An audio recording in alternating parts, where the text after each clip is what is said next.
మీ అన్నయ్య business trip మీద అదేదో ఊరెళ్ళి బ్యాంకాక్ వెళ్ళాడు.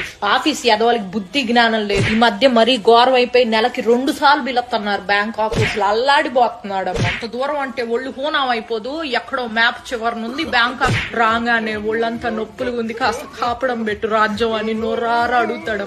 అల్లాడిపోతున్నాడు. పోనీ నేను కూడా వస్తానయ్యా నీతో పాటు, నువ్వు ఆఫీస్ పని చూసుకో అంటే, వద్దో రాజ్యం నువ్వు రామాక, కడుపులో నీళ్లు కదలకుండా ఉండు, వేళకి తిని పడుకో, నీ ఆరోగ్యం నాకు చాలా ముఖ్యం అంటాడమ్మా మహానుభావుడు. అల్లాడిపోతున్నాడు. ఓ రోజైతే అర్ధరాత్రి పూట ఆఫీస్ నుంచి పూజ అనే అమ్మాయి ఫోన్ చేసి నువ్వు ఉన్న పళంగా రావాలి అర్జెంటుగా అని చెప్పేసేసరికి మనిషి ప్యాంటు చొక్కా వేసుకుని గబా గబా గబా గబా బయలుదేరిపోయాడమ్మా. తెల్లారొచ్చాక తెలిసింది ఆ పూజ అనే అమ్మాయి ఫోన్ చేయకపోతే ఉద్యోగం కాస్త ఊడిపోయేది. అల్లాడిపోతున్నాడమ్మా మనిషి. అసలు ఏమైంది తెలుసా, నేను పుట్టిన నుంచి వచ్చేటప్పటికి ఇంట్లో ఒక అమ్మాయి ఉంది. నీకు ఎవరండి ఈవిడే అని అడిగేసేప్పటికి అర్బన్ క్లాప్ నుంచి పిలిపించాడంట నన్ను సర్ప్రైజ్ చేయడానికి, ఇల్లంతా క్లీన్ చేయించి.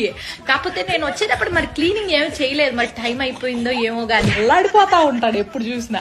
చింటూగాడి క్లాస్ టీచర్ తోటి 24 గంటలు ఫోన్ మాట్లాడుతూ ఉంటాడు. వాడికి ఎలా చదువు నేర్పించాలని చెప్పి సలహాలు ఇస్తా ఉంటాడంట. 1-2 సార్లు ఇంటికి కూడా వచ్చింది అనుకో.